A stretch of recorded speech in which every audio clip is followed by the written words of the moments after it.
எல்லாம் அக்கங்கிட்ட கூவ மாப்பிள்ளையில் நான் தான் அவங்க நெல்லை வேலை பேசுகிறேன். இன்றைக்கி இந்த வீடியோ எதுக்குன்னா, இப்போ பார்த்தீங்கன்னா நம்ம எல்லா சேனல்லையும் பிரபலமாக போய்கிட்டு இருக்கு. யாருக்கும் சண்டைன்னா, நம்ம நடிகர் தனுஷ் அண்ணனும் நம்ம லேடி சூப்பர் ஸ்டார் அக்கா நயன்தாரா அக்காவுக்கும் ஒரு பிரச்சனை போய்கிட்டு இருக்குல்ல.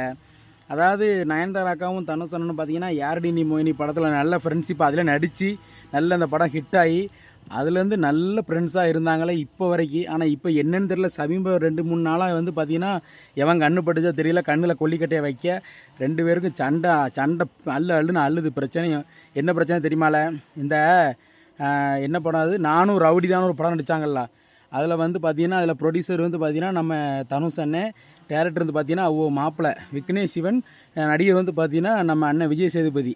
அந்த படத்தில் நடித்தாங்கல்ல, அந்த படம் நல்லா ஹிட் ஆச்சுல. அந்த படத்தில் ஏதோ ஒரு 3 செகண்டாமில் அந்த வீடியோவை எடுத்து இவங்க ஒரு படம் இப்போ பண்ணுதாங்களாம், கல்யாண ஆல்பம் ஏதோ பண்ணுதாங்களாம். கல்யாண ஆல்பம் இருக்குல்ல, அதை வீடியோவை போட்டு விற்க போகிறாங்க. அதில் ஏதோ ஒரு 3 செகண்ட் வீடியோவை அந்த 400 ரவுடி படத்துலேருந்து எடுத்து போட்டாங்களாம்ல. அதுக்கு நம்ம தனுஷனை என்ன செஞ்சிட்டாரு தெரியுமா, எனக்கு நீ எப்படி என்கிட்ட கேட்காம நீ போடலாம் அப்படின்னு நம்ம நயன்தாரா கடை சண்டை போட்டு எனக்கு 10 கோடி ரூபா வேணும் அப்படின்னு சொல்லி நஷ்டஈடு கேட்டு நோட்டீஸ் போட்டிருக்காங்களே. ஆனால் இந்த அக்கா 2 வருஷமாக நயன்தாரா அக்கா, நான் அந்த படத்துலேருந்து ஒரு கிளிப்பு இந்த 3 செகண்டு தான், 3 நிமிஷம் கூட இல்லை, 3 செகண்டு அந்த கிளிப்பு மட்டும் எடுத்துனேன் என் ஆல்பத்தில் வீடியோவில் போட்டுக்கிட்டதேன் அப்படின்னு 2 வருஷமாக கேட்டு நோட்டீஸ் போட்டிருக்கு, ஃபோனு போட்டிருக்கு. எதுவுமே அந்த அக்காவை மதிக்கலையா நயன்தாரா அக்காவை தனுஷனை.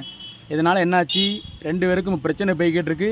இந்த பக்கம் இந்த நயன்தாரா அக்கா இப்போ நோட்டீஸு அப்போ என்னமோ 10-20 பக்கம் பேப்பரில் எழுதி எல்லா சேனலுக்கும் நியூஸ் சேனலுக்கும் போட்டு நான் ரூபா கொடுக்க முடியாது வைக்க முடியும்னு சொல்லி இந்த பக்கம் வாக்குவாதம் பண்ணிக்கிட்டு இருக்கு. இந்த பக்கம் பார்த்தா தனுஷ் அண்ணே, எனக்கு எப்படி என் வீடியோ 3 செகண்ட் வீடியோ எடுத்து நீ உன் ஆல்பத்தில் போடலாம், ஏன்னா 10 கோடி நான் நஷ்டம் எடுக்க கொடு, எப்படி என்கிட்ட கேட்காம போடலான்னு பேசிக்கிட்டு இருக்காங்க. இதெல்லாம் நான் என்ன சொல்லுவேன்னா, நம்ம தனுஷ் அண்ணே வந்து நயன்தாரா அக்கா கூட, லேடி சூப்பர் ஸ்டார் நயன்தாரா அக்கா கூட எத்தனை வருஷம் பழக்கமாக ஃப்ரெண்டாக எவ்வளோ நட்பாக இருக்கீங்க. நான் ஒரே ஒரு விஷயம் கேட்கேன் ஐயா, அவங்க வீடியோ போட்டு தப்பாகவே இருக்கட்டும், நல்ல நட்புக்காக ஃப்ரெண்ட்ஷிப்புக்காக ஒவ்வொருத்தன் உயிரியே கொடுக்கேன் ஐயா.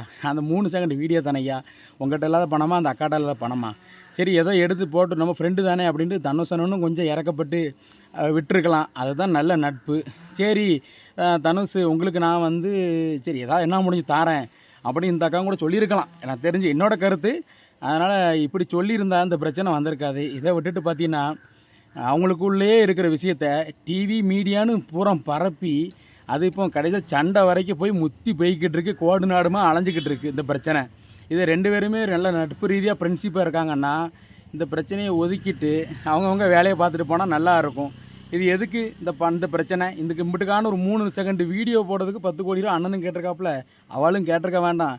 இந்த அக்காவும் சரி ஏதோ தனுஷ் உங்களுக்கு ஏதாவது தாரன்னு சொல்லியிருக்கலாம். நல்லா பார்த்துக்கோங்களேன், இதான ஃப்ரெண்ட்ஷிப்பு. எண்ணத்தை போட்டு சொல்ல நமக்கு எதுக்கு ஊர் வம்பு.